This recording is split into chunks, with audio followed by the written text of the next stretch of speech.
नमस्कार। आप सुन रहे हैं द बॉलीवुड रेडियो और मैं हूं आपके साथ आकाश।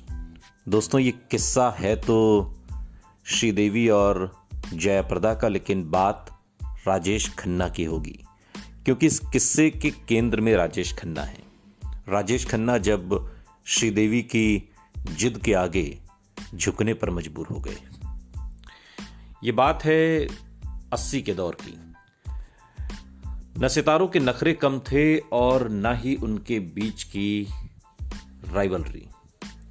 और उसी दौर में दक्षिण भारत से आई दो बेहतरीन एक्ट्रेस के बीच भी चल रहे कोल्ड वॉर ने सबको हिलाकर रख दिया था।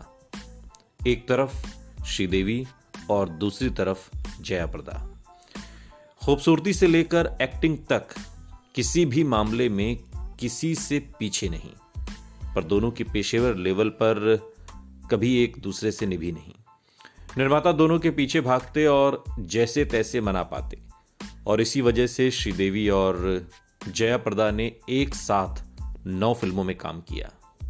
मवाली, मकसद, तोहफा और आखिरी रास्ता से लेकर मैं तेरा दुश्मन तक। इसमें कुछ फिल्में सुपरहिट रहीं तो कुछ कम चली, लेकिन दोनों का रुतबा और जलवा अपने दौर में कभी कम नहीं हुआ।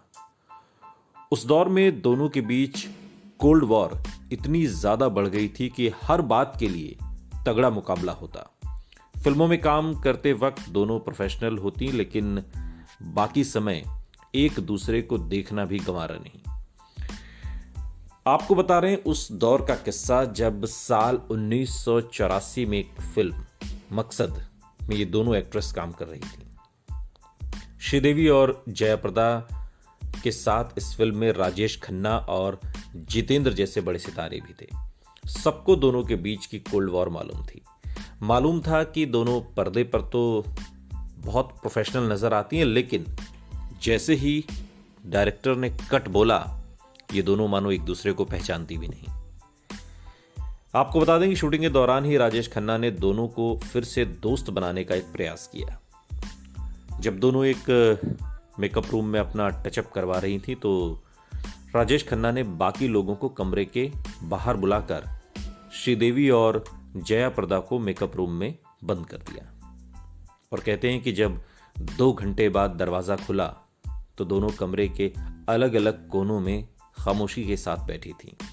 न एक दूसरे से कोई बात, न कोई सुलह। राजेश खन्ना भी समझ गए कि उनकी कोशिश नाकाम हो चुकी है और अब इस मामले में पड़ने का कोई फायदा नहीं। आपको बता दें कि उस दौरान श्रीदेवी और जयाप्रदा को लीड रोल में लेने के लिए होल्ड लगी रहती थी और कई बार हीरोइन के तौर पर उनके नाम उछलते थे। मसलन फिल्म नगीना के लिए भी पहले जयाप्रदा का नाम सामने आया था, लेकिन फिल्मों में सक्रियता खत्म होने की बाद दोनों के बीच दोस्ती हो गई थी और कई सार्वजनिक कार्यक्रमों में श्रीदेवी और जयाप्रदा को काफी घुलते मिलते भी देखा जाता था। लेकिन ये होता है, हर दौर में होता है, जब चाहे हीरो हो चाहे हीरोइंस हो। प्रतिस्पर्धा के इस दौर में या उस दौर में भी ये बात सामान्य है। लेकिन राजेश खन्ना भी उस जिद को नहीं तोड़ पाए जो श्रीदेवी ने की, जो जयाप्रदा ने की एक दूसरे से।